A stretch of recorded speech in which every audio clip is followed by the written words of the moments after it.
Mon arrière-grand-père, Raoul Venat, mon arrière-grand-père, Raoul Venat, de qui je tiens mon nom de famille, est arrivé au Canada au tournant du 20e siècle. Il commença sa vie professionnelle à Montréal avec son fils Jean. En 1914, au déclenchement de la Première Guerre mondiale, et étant capitaine de réserve, il retourna en France pour défendre sa patrie. La grande devise des poilus, qu'on appelait les soldats français, était « Ils ne passeront pas », ou en anglais « They shall not pass ». Raoul was grazed and wounded in this Battle of Verdun, but survived, and ended a very decorated man, receiving the Médaille de Verdun. He was also bestowed la Croix de la Guerre and the Légion d'honneur. His brother, Henri, who was a medic in this battle, was shot and killed. Upon his return from the Great War, my great-grandfather founded Sac à Dos, the Association for French Veterans in Montreal. He unfortunately passed away in 1962 at the age of 93. The Battle of Verdun was one of the bloodiest and largest battles during the First World War. It was fought between German and French forces between the 21st of February to the 18th of December 1916. The battle is responsible for more than a 250,000 battlefield deaths and more than 500,000 wounded. It was clearly one of the largest and certainly one of the most devastating battles during the war. A total of approximately 40 million artillery shells were exchanged between the two armies, leaving an endless field of craters that are still visible today. Verdun has come to represent the horrors of war, to the point where it has been recognized as France's Stalingrad. Raoul Venat's legacy lived on through his two sons, André and Jean Venat. My great-uncle, Jean, arrived in Canada with his father at the age 5. When the war broke out in 1914, Jean enlisted himself in the French forces. Wanting to fight by his father's side, he joined the Officer Training Corps. He was killed in action in 1917 at La Bataille du Chemin des Dames and was recognized as a true war hero. Like my great-grandfather, he was awarded la Croix de la Guerre. He was also honored with la Médaille Militaire and l'Ordre du Jour, a French medal. Jean Venat fell in the fields of honor at age 21, with no wife or children. He had his entire future ahead of him. La Bataille du Chemin des Dames, or the Second Battle Liaison, was the massive main assault of the French military's Chemin offensive in 1917.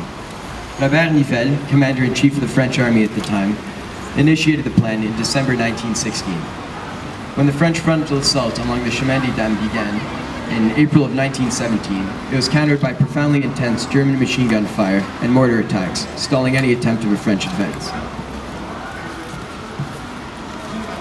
The main battle ended in disaster only a few weeks after it began, sparking widespread mutiny throughout the French army.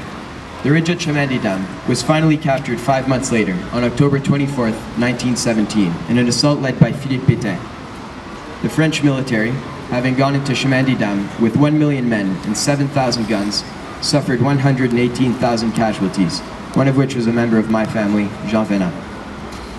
Meanwhile, my grandfather, André Venat, was born and raised in Montreal. At the outset of the Second World War, he volunteered with the Canadian Forces. He was enlisted as an officer in the Vigil, a Montreal regiment with which my family still holds strong ties and loyalties. He was shot and killed in action during the Ypres raids of August 19, 1942. My grandfather was transported by his troops to Surrey, England, and was then buried in the Brookwood Cemetery, along with 42 other brave Canadian soldiers who fought and died by his side. He was thus born in Canada, killed in France, and buried in England, all before the age of 30.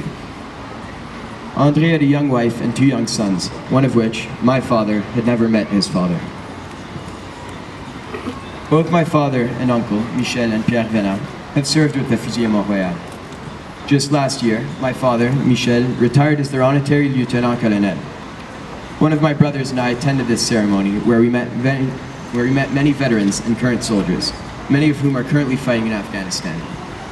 My uncle, a longtime journalist, has since become a military historian and writer. The Venat military legacy still lives on today through myself as I plan to join officer training over this coming summer. It is thanks to men like my forefathers that I, Philippe Olivier Venat, am here today in Belgium in the year 2010. Neuchâtel Junior College, the school which I attend, was founded on the same principles that these men fought and died for. They fought for freedom, human equity, democracy, and global peace. We owe the soldiers of the Great War a great deal, as it is by their courage and determination that we are all gathered here today. We cannot imagine what these men have gone through, but we can honor their immense sacrifices. Not only have we just visited the battlefields that these valiant men and women have died on, but also, like I hope each and every one of you, plan to revisit Dieppe, to revisit my grandfather's grave in Brookwood, World War museums, and the beaches and battlefields stormed by French, Canadian, British, and American soldiers. Freedom is not an automatic. It is not a given. It is something that needs to be earned and constantly defended. I am proud of the valor, courage, and sacrifices which my forefathers have demonstrated in their defense of freedom and in that of our democratic values. Like all other brave women and men buried in this cemetery and all other battlefields in Europe, their sacrifice has not been in vain. Let me quote from the poem Au Champ d'Honneur. À vous, jeunes désabusés, à vous de porter l'oriflamme et de garder au fond de l'âme le goût de vivre en liberté. Acceptez le défi, sinon les coquelicots se faneront. Au champ d'honneur. We shall remember them. Nous, souvenons.